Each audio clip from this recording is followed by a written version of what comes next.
This is Invisible Inc., the podcast for under-resourced women entrepreneurs, and I'm your host, Shubha Chakravarti, founder of Achieve. Join me as I talk to women entrepreneurs about the nuts and bolts of their journeys and to experts who will give you insights that are hard to find anywhere else. Let's jump in. What's a single surprising thing you must get right as a founder before setting the compensation for your team? How can you avoid the typical pitfalls of early-stage founders on HR issues so they don't come back to bite you later? What do you need to know about stock option plans and incentives so you're setting up the best possible environment for your team and for your startup to succeed? In this episode, startup advisor, HR expert, and former chief people officer Susan Lovegren talks about what founders need to know about the strategic and tactical issues of managing HR, how to avoid the typical mistakes early founders make, the bird's eye view of setting up solid stock option and incentive plans, and much more. Now, here's Susan.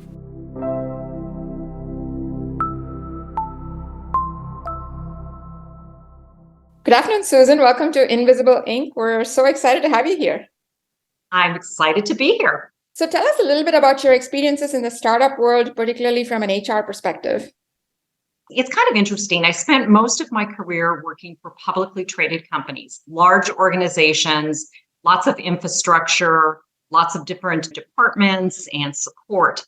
And I was finding that in the larger companies, it was a little bit more of Groundhog's Day, if you will. It was a little bit too much of the same thing over and over, but I was a little bit, very candidly, a little bit bored. And I wanted to have much more skin in the game and be much more a part of building something. And certainly looking into everything going on in the startup world, I thought, well, why not? My last two jobs were actually in a privately held pre-IPO company. The last one was Medallia, which did go public in July of 2019 and had the opportunity to the company going public of being hands-on, fully integrated in the preparation for that big event. And prior to that, I had a very different experience. I worked for a company called AppDynamics. We were probably within 12 months of going public. And lo and behold, we actually wound up getting acquired by Cisco. So that was a very different experience. We were 36 hours away from going public, going to New York to stand on the podium, the whole thing. Parties were all planned. Food was ordered, and it was a no-go. Instead, we spent that day talking to all of our employees about being acquired and what that actually meant. So two very different experiences, both great experiences, but very different from each other. That sounds super exciting. I can't wait to dive into all the details. What has been the most counterintuitive thing about HR when it comes to the startup world? Yeah, I think that's a great question. And it's not just the startup world. I would say this applies to pretty much any organization. I think there's this perception that HR is more of a administrative function. And I think the biggest thing that is counterintuitive is what an outstanding business partner HR can be to a CEO, to a founder, to the executive team. And when I say business, it's truly business in terms of going out, meeting with clients, customers, meeting with investors, working with your employees, talent, culture, being that confidant, coach. It is truly the only functional area that cuts across all of the disciplines within the company. So I think the thing that's counterintuitive is to look for a head of HR who thinks like a CEO or a founder. And that is pretty counterintuitive for a lot of founders. The really great CEOs that I have worked with, they absolutely value the partnership and lean on the talents of HR to really help them run the business. I think it's counterintuitive to think about your head of HR going out and meeting with your customers or being a person involved in a conference, speaking on behalf of your company, or playing very integral roles that can add tons of value to your company. Someone, as an example, that I think about often, I think has done a great job, is Patty McCord. She was the Netflix CHRO, and she and her founder really were the two key people who developed the culture and the manifesto around how Netflix would run. So it wasn't just the culture of words on the board, but really driving all the policies around talent, around hiring, around how compensation schemes would work, how investments would be made. And that kind of a partnership added just incredible value to the success of the company. So when you think of culture, it's not just in values, it's not just the design of that, but it's really the pull through into the business. I would kind of leave you with think of HR as a game changer versus a people or paper pusher. It's very clear to me listening to you that you have loved being a business partner, kind of having your hands in the business aspects. I love that. Has there been anything over and above that that's been particularly enjoyable to you being part of HR in a startup environment? There's been quite a few, and I'll kind of do this in two parts. One was with a company that is a public company in which the product was very relatable to the consumer, that really focused on integrated communications and devices. And the company was Plantronics, and it has since become Poly, and then Hewlett Packard bought it. But what was so fun about that job was we showcased all of our products with our employees. All of our employees used the product. It was part of the culture. We had our meetings specifically designed around using the products. We did a lot of testing. A lot of the employee population was involved in the marketing. And there was just this real camaraderie that went on and this integration of product placement, speaking about the product. And it turned into this entire campaign called Smarter Working, which was so much fun because everything that we did was about smarter working.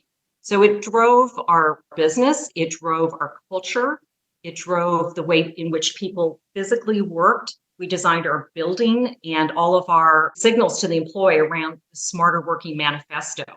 And that was truly exciting to be a part of something like that. And it wasn't just, an HR program that's separate from the company, but it was completely integrated into everything the company did. So that was one example. The other very interesting thing I'm doing now is I'm an advisor to 6 different companies, and they are all in the HR technology space. So what's really fun for me is to think about their mission, what each of them is trying to accomplish, and how, from an HR perspective, how I think about those solutions and being able to provide feedback to those founders, to those investors about what's working, what wouldn't work. You're talking about startups which are in the HR tech business, and then there's HR and startups. So my question to you is, in what way does HR as a function in itself in a startup environment differ in significant dimensions from HR in a regular, more mature company, whether public or private? There's a fairly big difference. When you're just starting a company, obviously a lot of founders, maybe they're short on funds, they are not necessarily investing in HR. So typically the first role that gets filled in startups is talent. So typically people are trying to grow their company, they're trying to get the right people in seats, and if they have any funding, and usually some of it's going to go towards a couple of key hires. So talent acquisition is typically the first area.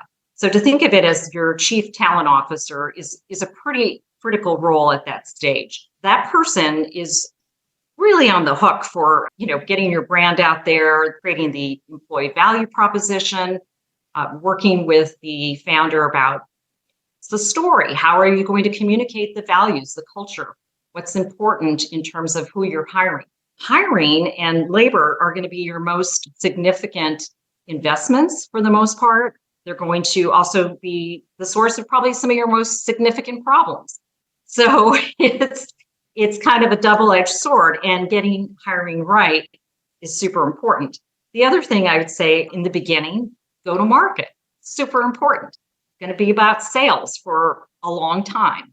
And without sales, you don't really have a business. I mean, you're maybe in R&D for a little bit, but that runs out. And your cycles are going to be longer before you become public. That's another trend that has been pretty well documented. So in the past, you can see maybe 2 to 5 years a company going public if it was on a high growth path. Now it's more around 6, 8 years on average. The 2 companies that I was with that were going public, one was 8 years, an 8-year-old startup, and the other was a 20-year-old startup. And there's some reasons for that. Obviously, the investors are trying to have the company be worth more. So when they do go public, they have a better opportunity to recoup on those investments. But that creates also some interesting challenges for founders. So if you don't go public, that creates a much longer trajectory, if you will, for employees to keep your employees satisfied before they have any sort of significant reward. Going back to that, your head of talent is very important. That's probably your first key position. And that person has to be, in my mind, pretty multifaceted, meaning they can set up some basic operations. They know how to sell. They know how to sell the company. And they also are a truth teller to that CEO in terms of values and culture. That's kind of the first team you get in line. Second, you're probably going to need somebody who has a pretty good handle on compensation. And the reason I talk about compensation, people don't often think about it's more of it's kind of technical back office function. But the decisions that are made around comp early on stay with you for a very long time. So in terms of design and getting things right, and in terms of how you're going to motivate people, how you're going to pay people, how competitive or non-competitive you're going to be, all of those decisions become pretty important. And as the time goes on with the company, that function, it carries a lot of weight. That's the function that's going to be meeting with your board, your advisors, helping you stay honest with your stock programs and all of those other things that are going to come if you have that level of success. So I'd say those things are kind of different. Once you become more mature, then you're going to want somebody who has probably done the job, in my opinion, because there's so much that has to be done. You can pick a high potential person. I've seen that. You get somebody in there who's got a lot of capabilities, but they just don't have the experience quite yet. Typically, I'll get a call from those founders saying, I need to pull out. I need to get somebody in here with the experience. We're 1 or 2 years away, 3 years away, even 5 years away, and we got to scale. And this person has just no idea how to do that. You can start off, I think, a little bit smaller. You get some of the core things built. And then as you start moving along, you start getting a little bit more experienced person, then hopefully you'll get an experienced CHRO. That's what I've seen. That's an excellent explanation. So it sounds to me like the early stages are much more around setting a foundation that's going to cast very long shadows, so to speak. You're going to have to live with it for a really long time, and it's hard to undo. And then as you stabilize more, then you kind of go into the more traditional talent set of a CHRO and a little bit less risk from an impact on the business perspective. So along these lines, what are the top mistakes you see founders make when it comes to managing these critical functions or the HR side early on? There's a few. One critical mistake is a lot of CEOs don't have a very good listening strategy, both a programmatic listening strategy, but also really listening. And that's listening to the employees, listening to their advisors, listening to their mentors, and not necessarily feeling that they have to be the smartest person in the room. Some CEOs, what I've seen, and when I will get a phone call, is when they're in trouble. And meaning they've tried for a long time to solve maybe some of their people problems. They don't really know how, and they just didn't get help soon enough. And all of a sudden things start to unravel in terms of their, executive leadership team or others in the organization. So I think some of that comes from, no offense to anybody, but some founders have awfully big egos, a lot of confidence, and as they should, believe in their product and what they're doing, but sometimes they just don't do a very good job of stopping and listening. The other mistake I think they make is time application. So their time application tends to be with maybe 1 or 2 of the functional areas and not the entire team.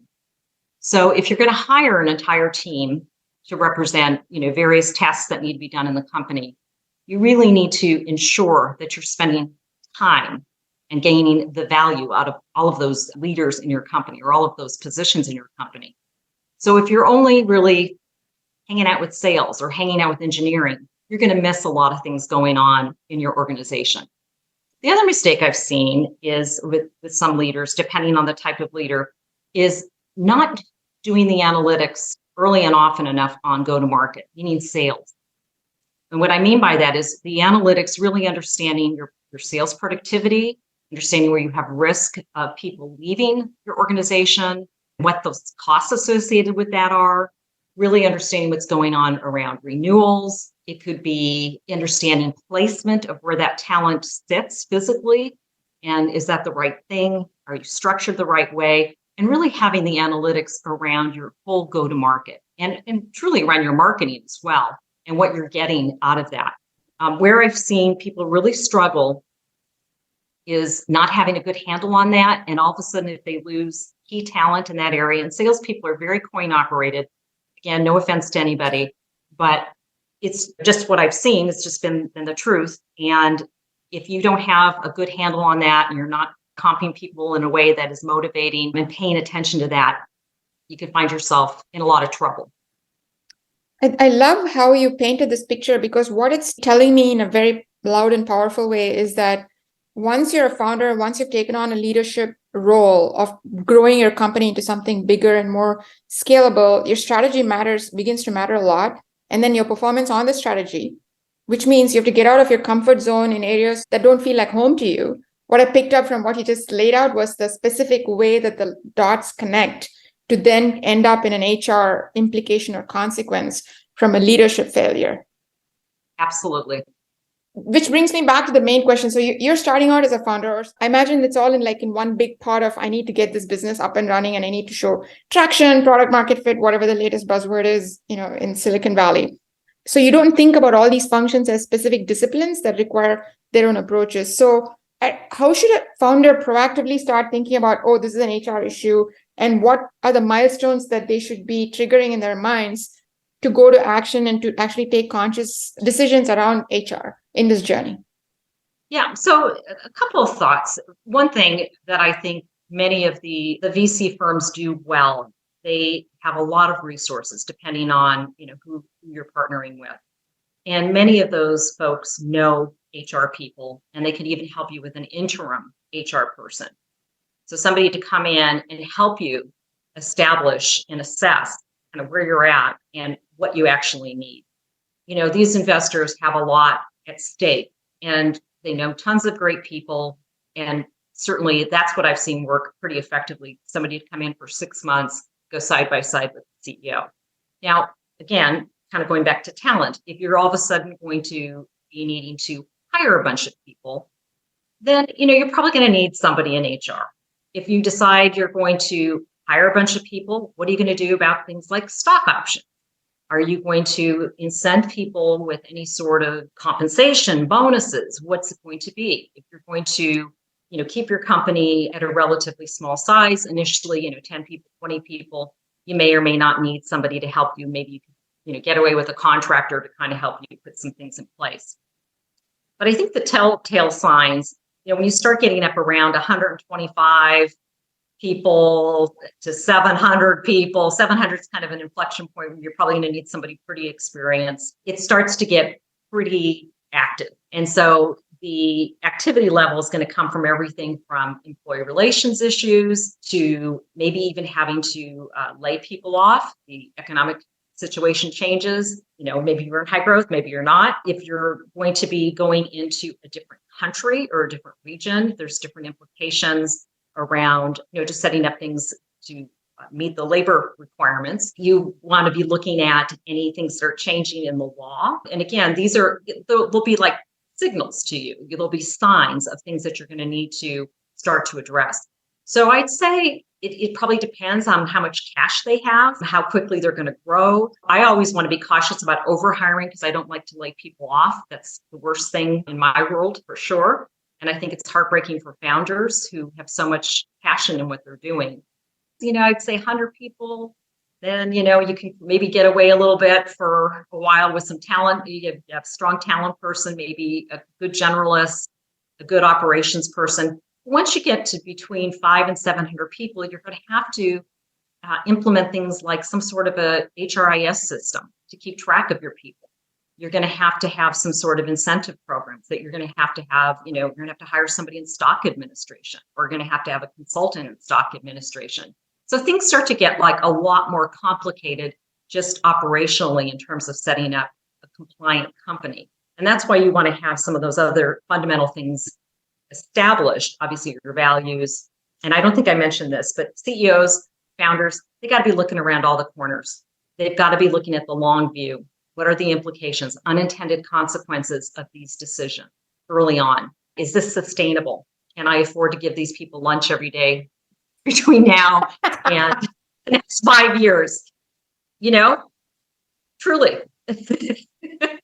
Touche, right? Reading too much in the newspapers these days around lunches and ping pong tables. So those points are well taken. So two little things on that. One is you mentioned that the advent of institutional investment is an inflection point and gives you a little bit more assurance that you're going to have professional support, especially in terms of HR, whatever other functions you need. So quick variant is there something that an investor or founder needs to be watchful of before they get their first institutional funding? Meaning that's when they don't have anybody to rely on. Are there one or two things that they should just be watchful of?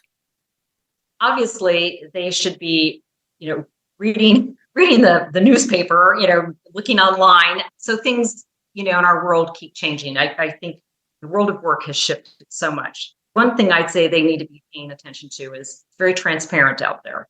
So everything that you do, you're staking the reputation of your company on. So reputation management, transparency, super, super important. Early days, paying attention to that. Paying attention to changes in the law. So pay transparency is a big shift. There's new legal requirements in the state of California, Washington State, New York. I'm sure others will be coming online. Pay equity, making sure that you're paying people appropriately, that you're thinking about your, just your own values every day. Is this really how I want to behave and perform? Is this how am I modeling the right things for these, even a handful of people I have working around me? What are the boundaries between myself and the people in this company? I do see a mistake, talking a little bit about it.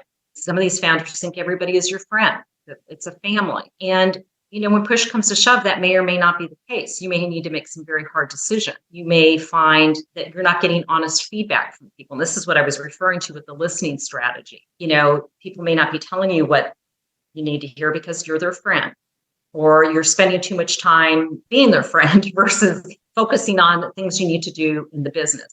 And we've all seen that. And again, you kind of see those headlines in the newspaper, right? About where things kind of went south. So too many gimmicks, too many things that seem kind of cool in the moment, but really looking at that long view, I think is absolutely critical. But yeah, pay attention to all of those things and pay attention to obviously the business, but then making sure that you're in touch with all your people, that you're ahead of it. There's a lot of data that can help you do this, but if you're sensing somebody is at risk of leaving the company at a critical time, you may want to have more and more risk mitigation strategies in place, and that can take the form of compensation, hitting key milestones. There's a lot of things you can do to de-risk your business. But I think right now, for a founder in those early stages, you do need to think about risk taking, but also managing risk. I love it. And one other question, you mentioned unintended consequences. Do you have examples of things that CEOs did or have a tendency to do that came back to bite them in ways that they didn't foresee or couldn't have foreseen? I think some of them would include real estate, getting involved in a long-term lease, or probably spending too much money on accoutrements.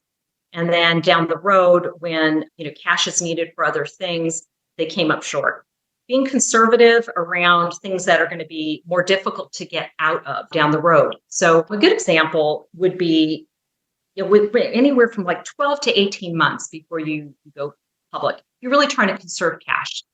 And that's a time where you're looking at everything. You're looking at your headcount, you're looking at your rate of hiring, you're looking at your investment in all the benefits, if you will, all of the things that are, frankly, costing you money. And some of the things I think that have come back to bite people is some of those decisions. Not a company I was involved with, but a company that is now public, spent exorbitant amount of money on ski trips for all the employees. And the intention was really good in terms of team building and whatnot. But when they were getting ready to go out into the world, out into the investment world, it wasn't viewed too favorably. Not to be taking away anything from employees, but what I think investments want to see is that you have a solid benefits plan, you have a solid 401k plan in place for people, you have some stickiness, that you're planning on doing an employee stock purchase program, some the real true wealth generating vehicles for employees, for people who really help you get to the promised land, if you will, making sure that you're taking care of your employees. Those are the things that the investors are going to want to look at versus all the gimmicky things. So I think that's where you can be a little bit short-sighted. I think the other thing around the corners is around managing your talent. If there's usually somewhere between 5 and 10 critical positions in any company, any organization that create the most value or sort of the wealth generating positions in a company, sort of the differentiated positions. Having a good handle on what those positions are and ensuring you have a good comp strategy around those positions and ensuring you have the right talent in those positions. Those are positions I would describe as hard to replace if you lost them, difficult to hire in the market, and would cost you potentially 18 months of revenue. So really thinking about those positions. Example, at Costco, the biggest wealth generating position is the membership renewal. That's their biggest form of revenue. That's a critical position. So that's an example, but really understanding where those positions lie and looking around the corners. Do I have the right people? Am I mitigating risk? How are they doing? How much time do I spend with those 8 people? You know, that guy in the basement who's my only coder who knows how to do this one special thing. I don't even know who that guy is or woman. It's really that kind of stuff. It's anticipating all of those issues related to your people. Changes around policies, work from home, looking around the corners. What's going to happen a year from now when people don't want to come back to the office? Have you anticipated that? Have you anticipated your benefits program? Because guess what? They're going to look really different. They already do. People care about very different things. They want, coaches for their kids. They want tutoring. They need help with, childcare or whatever it might be. People want more flexibility. It's that constant staying ahead of the market, ensuring that you're not going to become obsolete in your practices, but that you're also not going to go overboard and invest too much of things that don't really matter. So always sort of measuring and ensuring you have the right things in place to keep people pretty excited and motivated. Love that. The thing that kind of came through loud and clear to me was 2 components. One around risk management. It seems like HR has a disproportionate impact from risks that you cannot really manage too well because they're external to you. And related to that is this question of uncertainty, right? What happens? Nobody knew what would happen in a pandemic, but that creates uncertainty. So it's sounding to me like risk and uncertainty have an extra heavy role to play in effective HR management, especially in a startup. So which leads me to the question that you were talking about in terms of compensation design. And that's an absolute critical cornerstone of how you manage a startup. High level, what are the components of a good compensation plan? And then we'll deep dive into each of those elements and how a founder should think about them. The first thing you really need to be clear on is it's a set of goals. Really, what's your philosophy? Or well, let's even start higher. What is your philosophy around compensation? So I spent a lot of years at Hewlett-Packard. Hewlett-Packard was a pay-for-performance company in terms of its big philosophical, umbrella. So pay-for-performance, the way they thought about that was you had a set of goals, you had a set of metrics, you had a timeline, you had other things you were accountable for, you had some stretch goals. And if you met those things relative to others doing similar work or you exceeded expectations, you would be rewarded by more, whether it's stock or a higher pay bump or, maybe some other reward type of thing. So pay for performance was really the cornerstone of that philosophy. And everything around it was designed to support that. Okay. Some companies don't have a pay for performance necessarily philosophy. It might be more of an egalitarian philosophy that we're going to give everybody, we're going to have more team and group goals. And if we achieve those, we're going to give everybody the same amount, whatever it might be. So you really want to think about culturally what you're basically communicating. Do you want to have strictly individual, more of an individualistic type of compensation scheme, or do you want to have something that's more balanced, maybe more, you're trying to drive people to be more collaborative, so you want to build that into your structure or your philosophy, if you will. So you really want to think about what it is you're trying to accomplish. Pay and compensation, total rewards, can take many, many different forms, as we know. But getting clear on your philosophical point of view and how sustainable that will be down the road and how you will think about administering that and any, again, unintended consequences of that. Because pay for performance sounds like a pretty good idea, right? However, the unintended consequence that came with pay for performance was this thing called ranking. And you may recall ranking. GE was big on this, Jack Welch, they called it the rank and yank. And being engineering companies, the only way they could figure out how they were going to pay for performance was to do this stack ranking, because you only have so much money. You have a pool of dollars and you have to distribute that amongst 10 people or 15 people. So how do you do that? You stack rank people. Unintended consequence of pay for performance was stack ranking. People hated it. At the end of the cycle, the compensation cycle, you had maybe 2 people who were happy and 95% of your workforce that was angry and felt cheated, and you'd see attrition. People would get their bonus and leave, get their raise, little raise they got, and they'd be out of there. So unintended consequences of something that I think started off as feeling very fair and feeling very egalitarian. If I think of, the HP way, wonderful philosophy, wonderful, treatment of people, and truly a legendary company, very cutting edge, especially at the time, in the 1930s when they set up the company, to have those progressive policies was really unheard of.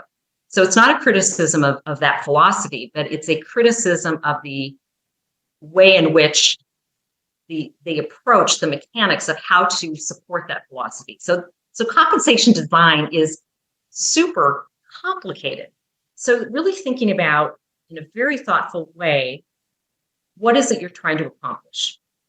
And then from there, what are the metrics that you're going to use to accomplish that particular outcome? So I'll give you an example. The last company I was with, the main metric for executives was ACV, actual contract value. And the board felt very strongly that that was the only metric. I shouldn't say the only, but it was a pretty important metric that executives needed to be held accountable for. And that was everyone.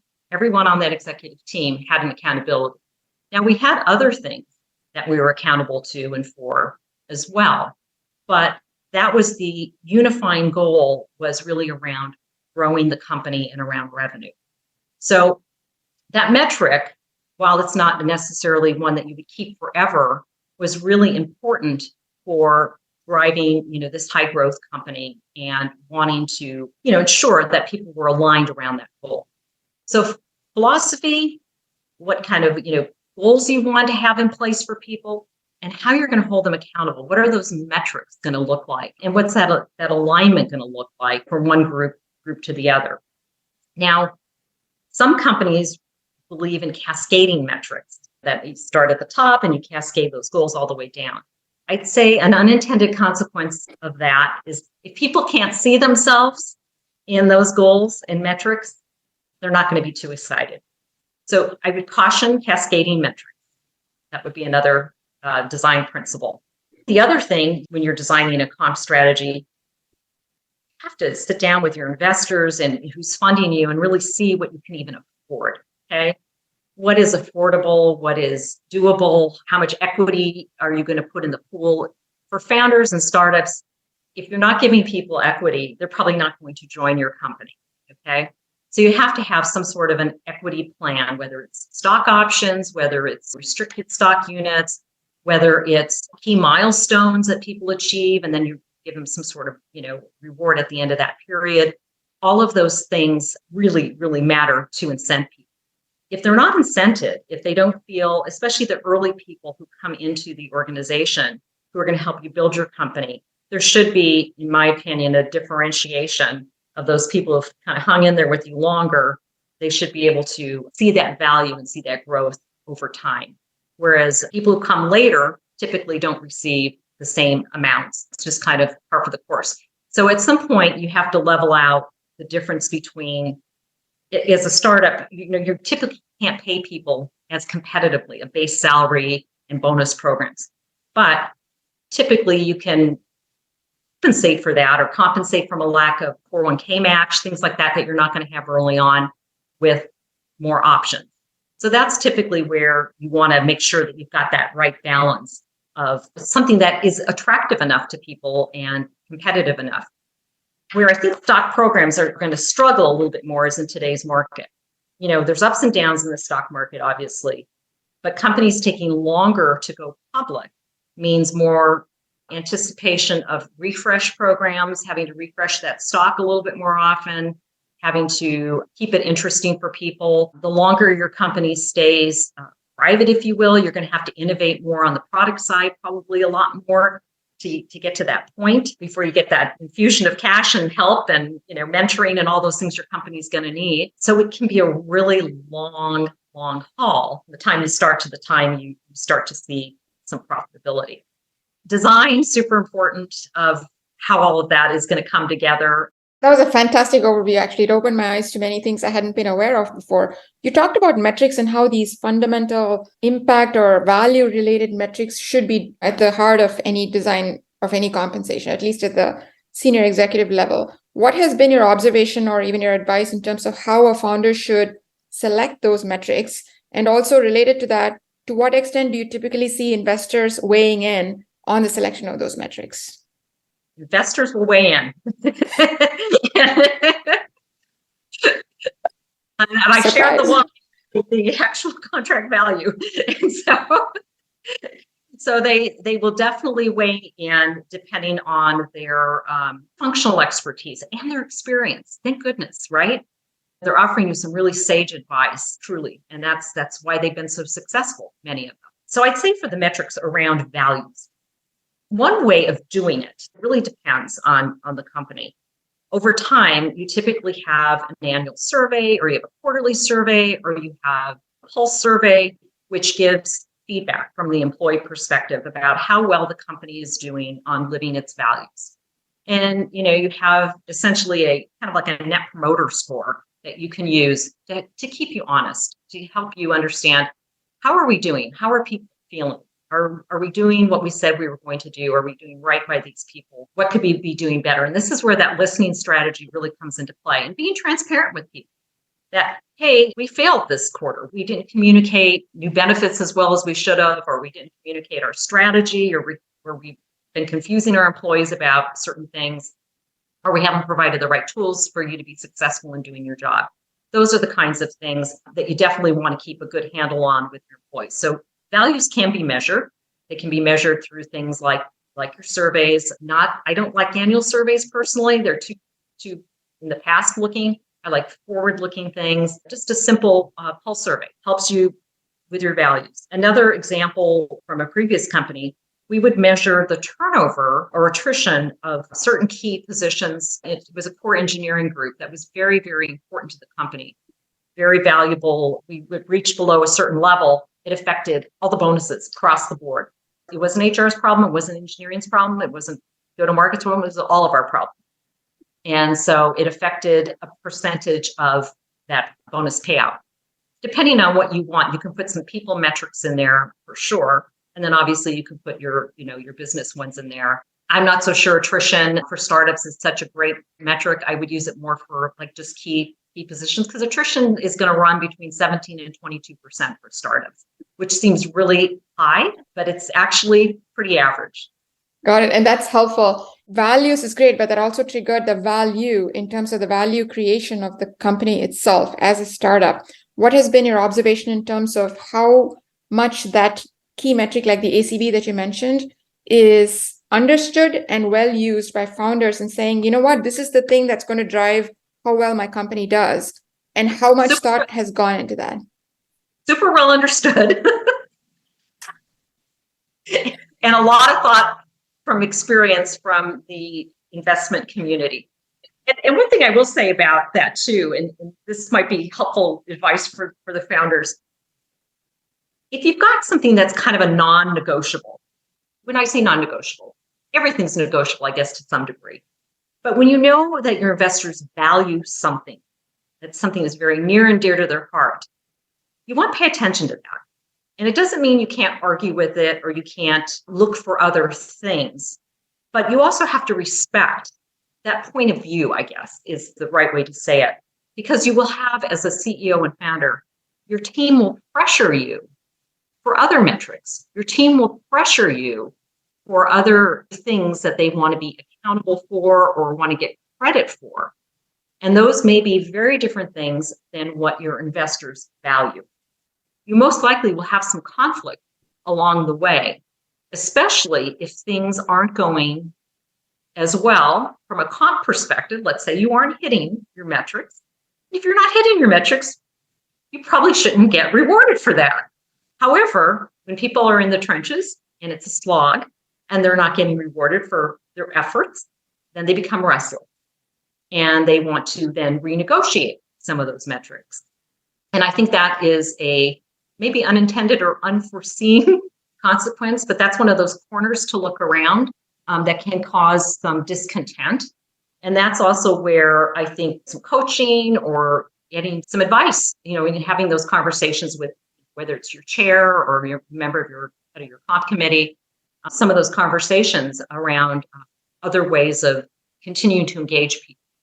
So I'd say that's been very real time. No confusion from the investors, certainly ever, about what they want to see. Sometimes you're going to have to negotiate a little bit, but appreciate the point of view, certainly, of where those investors are coming from, because they really want the company to be successful. That's excellent counsel. So that brings us to the next big topic, which is employee stock option plans. I know that comes up very early on, as you mentioned, for the right reasons. At a high level, can you just provide an overview of what should a founder be thinking about as they set up and design their ESOP? Now, I do understand that a lot of this has legal implications. I understand that you're not a lawyer. So I just would like to talk about it from the point of view of a business partner and an HR perspective. What should a founder be thinking about in setting up their ESOP? So the ESOP, as we talked a little bit about, needs to be well designed, needs to ensure that it motivates in the right way, it's sustainable and affordable, okay, that you have enough in the pool, if you will, and that is being managed. Probably going to need to have somebody in stock administration. So whether you do that through a consultant or through a firm or you bring somebody in, it has to be managed. So stock administration is really important because there are some compliance issues. You need to make sure you're understanding what you're distributing, what's coming back into the pool, making sure that you're being accountable to your investors about not diluting your stock pool, if you will. So paying really close attention to what's in there. Just the management of it is really, really critical. Also on the design, thinking about what you're going to need in what I would call your reserves. So down the road, are you going to have any key hires? Are you going to replace the founder with a professional CEO? Are you going to need anything for merit increases or quarterly retention or refresh on stock? So all of those things need to be part of those discussions and really figure out what the right amount is. Typically, when you start, there's no value. You're not profitable. You haven't had an analysis done. No one has come in, much like an audit, to even give you a valuation on your company. Obviously, you're going to want to get some advice from your investors, from the attorneys. You're going to want to really understand that you have enough to do what it is you need to do. Because from my perspective, you don't want to keep going back to your board and asking for more.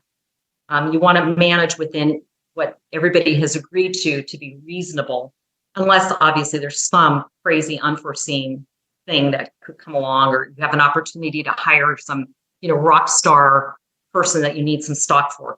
But again, those situations I think are pretty rare. The other thing to think about is education. So from a pure HR perspective, many of the people you're going to be hiring are early career stage, oftentimes, not always, but you're going to have people who have maybe never received a large amount of stock options. Maybe they were in a position where stock options in a large company weren't even really part of their compensation package. It would be more typical that they would have restricted stock, which operate very, very different. But an option basically is somebody has to outlay cash if they want to buy it. Once it's vested, investing period will be another very important design element. You want to do a 3-year vest, a 4-year vest. On options, it's typically a 4-year vest. Again, that vesting schedule is pretty important. Is it going to have enough stickiness, enough hold to keep somebody in their seat long enough? And is it going to have enough potential value to keep somebody retained? Or are they going to go next door and somebody will basically buy out their stock options for them?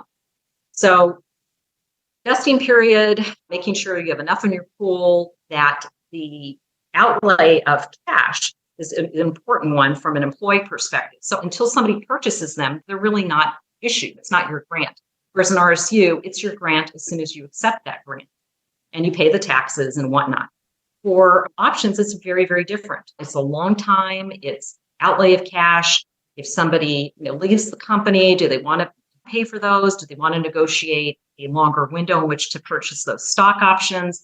Lots of complications that do definitely go with those options. They can be great, but they can also, for some people, feel like I'm never going to get anything out of these. They're kind of worthless. At least with an RSU, I have cash in hand, I pay the taxes, I can spend that money. So you really want to think about the design and the timing. Educating employees on all these different types of stock options and how they work and the mechanics is super important because, like I said, you have a lot of early career stage people don't really understand them. Even my experience in public companies, people didn't really understand the value of options. They left right before something was going to vest, just left cash on the table, didn't really understand that. Educating them about the timing, educating them about, what they would have to pay in order to receive those, all of those things, and the value and the potential value. Not that you want to mislead people or promise something, but really helping them understand how those options could look over time. That's the piece, kind of modeling that for employees is really important to help them see what that potential is. So I think people can get excited about those things and options are going to be great, but they're going to have to find that right mix of people being able to see the value. And that takes a lot of communication and a lot of education in order to be able to get the outcome you want from people and performance. You laid it out really well because what I'm hearing is you really need a bench of expertise to design and implement an ESOP. And that bench has the HR person as the business lead. It has the investors because obviously it's going to affect the cap table and how much gets allocated to the employee stock option plan. And it also has potentially outside legal counsel to help you design your plan in a legally compliant way. Yes, it's a heavily regulated program, if you will, as it should be. Many companies years ago got in lots and lots of trouble for not doing things correctly. So again, risk, consequence, really, really important. The other thing, too, to think about in the design is whether you have the new hire stock approved monthly. One recommendation I would have is to time your new hires. So you're going to bring 10 people in a month or 5 people in a month. Let's say it's the 15th is when you do all your, bring all your new hires in for the orientation. Try to match that up with your stock grants being approved on the 15th of the month. Do that close. Don't cheat employees a month or 2 or a quarter. They hate that. Provided you've educated them or they're already educated about what it means to have. It's a little bit of both. It's a little bit of both. And that's where, you really want to be mindful of, again, the impact on people. It may not seem like a big deal, and somebody maybe in the financial engineering background would say, oh, but look, we can delay this 3 months. We can get 6 more months out of these people. And it's not cool. The things you do up front to show people, you're signaling to them, you're part of this team right now. I want you to contribute. Here's your comp, your potential comp. Why would I delay you? It's like, I'm going to not give you your paycheck for 3 more months. It's kind of interesting. All those little things signal to people how you are treating them. And this is where you do want HR and finance lined up. And my experience in some companies would be finance had a heavier amount of influence in a lot of areas than they probably should have, because the decisions that were made were very financial, singularly financial decisions versus really looking at all of those implications. And so one other thing I'll say about HR, if you're going to bring somebody in from HR, do not have them report to the CFO or to your chief operating officer. Anybody worth their salt won't take the job because it will become an administrative G&A function, and it will just be squeezed and squeezed and squeezed from an employee perspective till there's no more budget whatsoever. And I speak from experience, and all of my colleagues, if the job reports to the CFO, the CHRO, they will not take the job. They won't even interview. So as a founder, your job is to make sure that the CHRO is always a direct to you. That's right, in my opinion. I love it. I love it. It makes total sense. And so one more thing is on this ESOP, and then we'll move on, are there the mistakes that you see founders make repeatedly in terms of how they design or administer their ESOPs? It's so interesting with the timing. Let's say you're like 18 months away from going public. I'll use the going public for a moment. You're going to have to make a decision to stop using options, right? Because you're burning through more shares with your options. And you're going to have to convert over to RSUs. So when you make that decision, that's a really important thing from a business perspective, because it can really affect what you're going to have on the other end of going public. It can affect your value as well. So when you make that decision, or even thinking about a hybrid at some point between RSUs, restricted stock units, and options, those things become important. I have seen when you say mistakes, I don't know if it's so much a mistake, it was just strange. I saw a company, I won't name the company, but for a very, very long time, they still offered options to their CEO. And it was very, very strange. And I just think it was a cleanup kind of thing. And eventually it got cleaned up and changed to RSUs and some other types of performance shares. And performance shares typically come later for the executive team. But I thought that was weird, and it was burning more equity, and it was not it was an very odd design. Again, I think it was just more of somebody just not really paying attention. Just make sure you're keeping a handle on your dilution. You're keeping a handle on consistency with hiring. Every month, you'll review what shares went out for new hires, as a good example, or if you had a merit program. You want to look at that and understand, really, was there equity from a gender representation perspective? You want to pay attention to all of those things. You gave away all this stock. Did it do what it was supposed to do, or did you wind up losing some people? Why was that?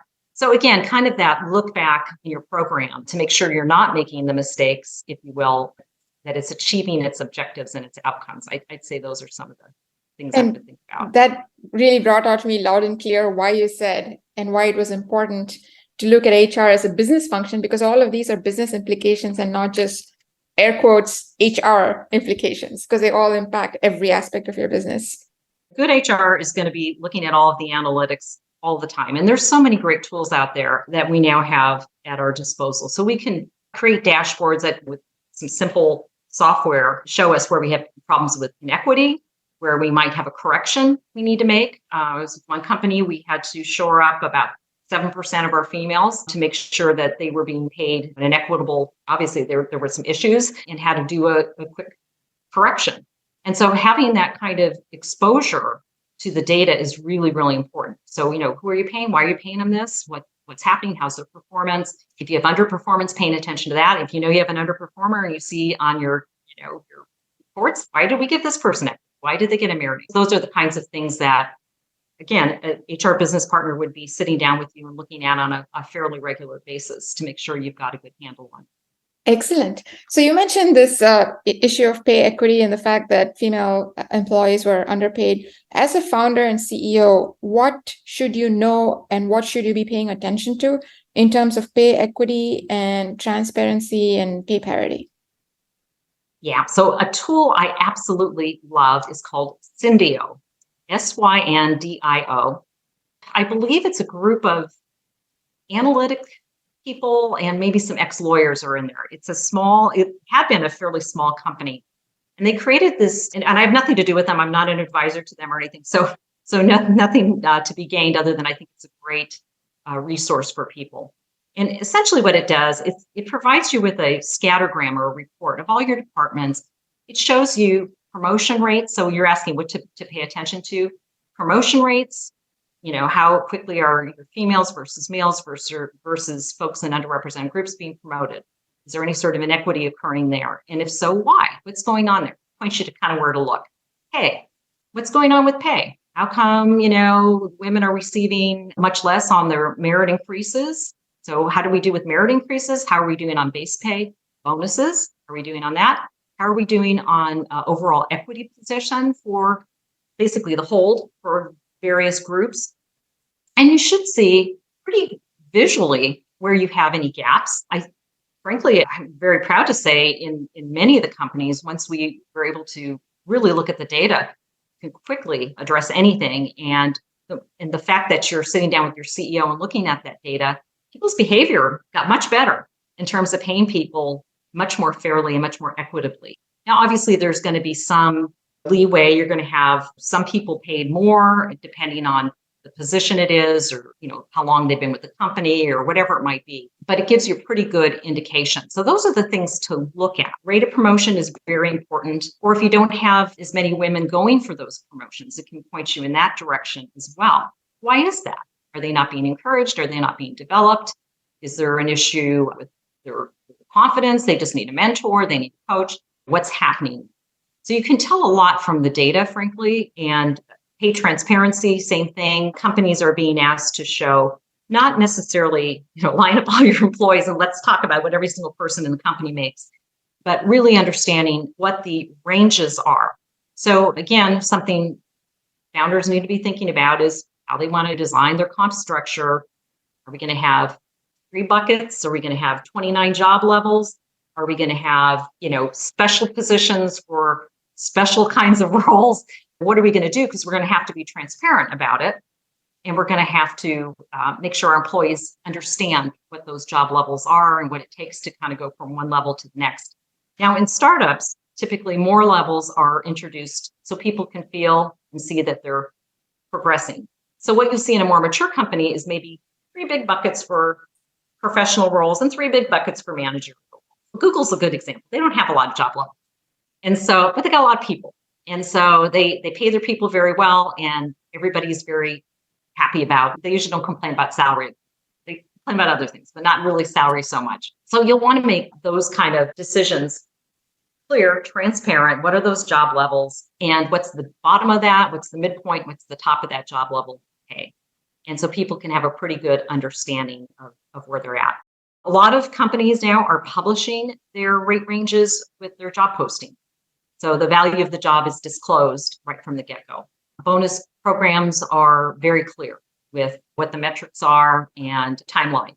So I think people are requiring more and more transparency to make sure that as negotiators, women typically or historically haven't negotiated as well or seen the value of their worth in the same way, unfortunately, some men have. And this is a way to, I think, help close that gap and make sure that they're asking the right questions. And I think HR and I think the talent acquisition function is also doing a much better job of reviewing those offers and raising the flag. It's like, we're not going to pay this person 20% less for this job that is valued at this. So I think that's really important to do the right thing. And, people feel, I think they feel much more valued and they feel much more collaborative and more agreeable to working with somebody. If you're sitting next to somebody, they're making, you came in at the same time and they're making more money than you're not going to feel too great towards them.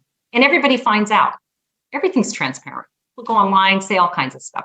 So people typically are going to find out. They're going to know. So this is great.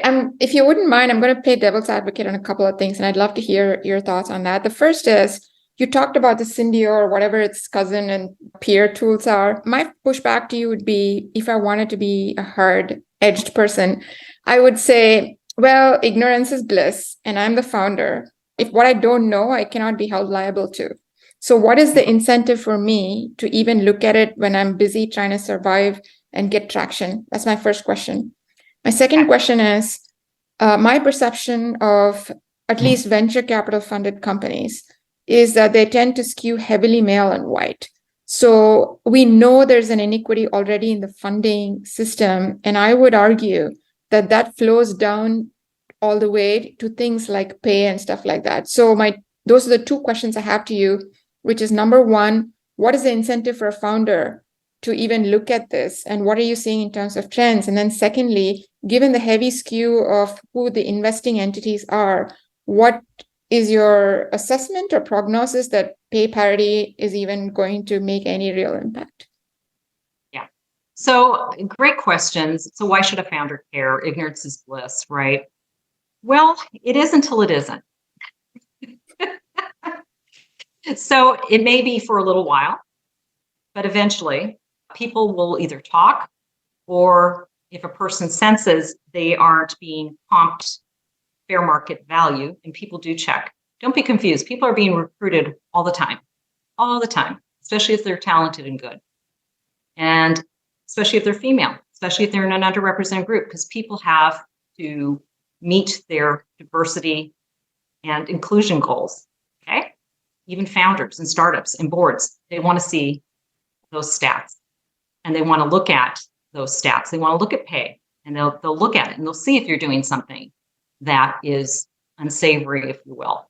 So I think VC firms, I think CEOs, they're under much more scrutiny, they're much more accountable. And I think the ignorance is bliss argument, if you will, is fine until it isn't. And it usually, something will come up. It's sort of like looking the other way if you see harassment. It's looking the other way if you've had what I'd call an incident at work, and eventually it just gets worse and worse.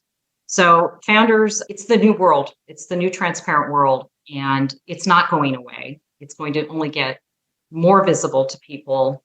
And again, from an integrity and values perspective, I mean, if your values are, I only want to hire white men, be honest about it. And don't try to recruit women or underrepresented groups into your company, because they're not going to be very happy and very excited to be there. So I think that's one. And I think from the VC world, I actually think they're doing a much better job, some of them, in this area. They're putting more and more people in their firms that are female. They are doing more to support female founders, and spending more time really trying to support and help them. But they're just as accountable. So they have a reputation of harassing people in their firm, or not paying people from an equitable perspective, or not treating women well. I mean, we all have read the headlines. I won't go into the specifics, some of them, but some of the bigger firms definitely have their share of bad press when it came to all of this stuff. So when I was talking earlier about reputation management, it matters. This world of transparency is one of the biggest shifts that we're seeing, and it's a much more democratic workforce. And young people talk. They're not embarrassed to tell you what they make. Awesome. I love it. That's very helpful. And frankly, it's also quite heartening to hear that the shift is definitely happening in the right direction. So thank you for sharing your thoughts on that. So the last topic I want to talk about is the intersection of the HR role with the world of money. And by that, I mean both in the fundraising stage and at an exit stage, whether it's through an acquisition or through an IPO. Can you talk first about the fundraising stage and what role HR plays in that process? So as an advisor to several different companies, as I mentioned, I have been involved with customer visits, meeting with CEOs of different companies, right along with the founder and other people on the advisory board, to share a perspective about how the product works from an HR perspective. So I have personally not gone in and said, would you write me a check for such and such for this company? But I think it certainly is not off the table, depending on what it is. I think if you've got the kind of relationship between the CEO or founder and the CHRO that can really show the integrity of the company, that these are good people to work with, this is our talent strategy, this is how we're going to get all these people to do all of these things, this is how we're going to get this call center set up, those types of things, you may be pulled in and can be very instrumental in getting and securing an investment. So I think it varies what you're trying to do, and it doesn't replace the founder by any stretch or the CEO, but you can enhance that opportunity. On the exit strategy, it's very common that when you're meeting with the bankers, you have the opportunity. They want to hear from all of the functional areas. They want to know about the culture of the company. They ask a lot of questions about diversity, equity, and inclusion. They want to see your statistics on all of that. So I provided all of that business, and what we do for our communities. Philanthropy is also super important to investors, and that you're a good citizen out in the community. And people want to see that reputation that, you maybe have a small foundation in your company established. You give a day off for volunteerism. If you say you're this values-driven company and you're into sustainability or whatever you're into, they're going to look for that kind of stuff. They're going to want to make sure that you're walking the walk. And that's where HR can help you in a lot of ways, really inform that sense of culture and that you're not just BSing them, that you really have the data to back it up. Awesome. I love it. This has been extraordinarily informative, even to me, and I'm sure it's going to be to a lot of women out there looking to start businesses. So to summarize, what would you give away, or what would you say are the top 5 takeaways for a founder, early stage founder, in terms of things to keep in mind or do from an HR perspective? I was thinking about that question. I would say that, remember, the world of work has changed significantly, and it's going to look even more different in the next 5 years. There'll be more transparency, as I mentioned, more democratic on the part of the employees, more opportunity for a listening strategy and not to miss. When I say listening strategy, it's not just employees, it's customers. Really paying attention to your customers and your employees. Have your house in order. All of your documentation, if you will, is cleaned up in case you have a acquisition. You're ready to go. HR can also help you with that because you're going to need all those documents, your benefits plans, your stock plans, your employee files, all of that stuff. As boring as that may sound, always be ready to go with all of those things. I'd say periods, cycles will be longer. People will be less patient, maybe. So talent becomes increasingly important, and really getting the culture and the talent right is just paramount to your success. Fantastic. I love it. Is there anything I should have asked you, but I didn't? Yes. One piece of advice for founders who find themselves in the wonderful position of going public. People can become very interesting at that inflection. One word of advice would be to really look at all of your change and control agreements and understand what's in them and understand how those are designed. We didn't really talk about that, but some people can get very political and very greedy towards a public offering, and will try to renegotiate everything. And you're in a difficult position at that point, especially if you have a suitor who is trying to buy you. What I mean by difficult position is when somebody's trying to buy you, they want the whole lot. And that's contractual. And so people sometimes will surprise you and come back in and try to renegotiate a lot of things for their personal interest, for their personal financial gain. And as a founder, this is where, having a backbone and having a sense of, and frankly, investors, having a backbone and really being equitable and fair across the company. And that's not one person who makes a company. So I think it's important to have a good handle on that. And if you're concerned about that type of behavior, weed it out early, because eventually that person is never going to be satisfied. And they're just going to cost you a lot of equity, and they're going to create a lot of animosity amongst the team. That's unfortunate, but it's human nature when there's a lot at stake. That is awesome and well received. Thank you very much. Is there anything specific that you'd offer to female founders that would be over and above or different from any of what we talked about high level? There's a couple, depending if the female founders have a board member, if their board members or advisors can introduce them to other female CEOs or people, or even leaders of HR. Some of my former founders will call me and say, hey, can you talk to such and such person? They're getting ready for HR. Will you talk to them for an hour? Yeah, sure. So I think the network, just the network of good people. Some of the other resources for founders, the executive MBA program at Stanford or Harvard, they have a whole section on organizational development and organizational psychology. I think it's a must for CEOs. It's just one of the most important dimensions they should expose themselves to. Mentors, old bosses. And the other one I would suggest is the Young Presidents Club. Lots of people in startups and tech belong to that. And it's important for women and people in underrepresented groups to be out there rubbing elbows with a lot of influential people. And they also do a lot of development for people. But it's just the power of that network is incredible. Excellent. Great. Susan, this has been, the hour and a half has flown by. I just cannot tell you how much I appreciate your generosity in sharing your advice, your experiences, and counsel, not just with me, but with so many other women who I'm sure will benefit from it. So thank you so much for your time and for your counsel. It's been a delight. And I really wish all of the founders and everybody out there all the best.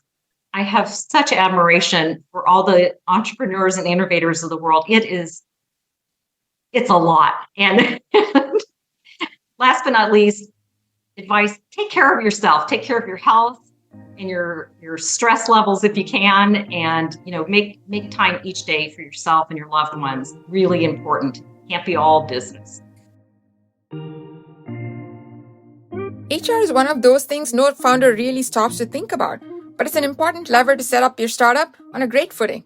Susan's treatment of this topic was really masterful and engaging. Here are my top takeaways from this conversation. 1, the fact that you even need a compensation philosophy for your company, for example, pay for performance versus collaboration, was really eye-opening to me. 2, this idea of unintended consequences in HR management and the great examples she shared really resonated with me. 3, having a phased approach to tackling all the HR tasks for your startup from the earliest days was a really helpful tip. I particularly like the milestones she set out to help you figure out where you are in that journey. 4, Susan gave some excellent advice on how not to succumb to your comfort zones in allocating your time between the different functions in your startup. Leaning into your discomfort is so important to get things like HR right. 5, why it's so important for you as the founder and CEO to constantly be looking around corners to see what might be coming down the pike that others might not. That really resonated. 6, it's important for you to be grounded and informed when setting up your overall compensation and incentives package for your startup. Susan shared so much rich insight on this topic that I've really not seen as accessible anywhere else. 7, related to that, Susan gave an excellent layperson's overview of what you need to know on the business end of an employee stock option plan. Of course, you need legal counsel to set one up right, but you always have responsibility as the business leader in how it's designed. Last but not least, I loved Susan's grounded views on how you can and should be fair and equitable to all your employees and be a good steward of your business and investors' money. So, what's the one area you can work on in your startup, and what action are you going to take on it tomorrow? Thanks for listening to today's episode. We have show notes and more at achieve.co. That's achieve.co/podcast. Like what you heard? Hit subscribe and share with a friend. See you on the next episode. Now, go be an achiever.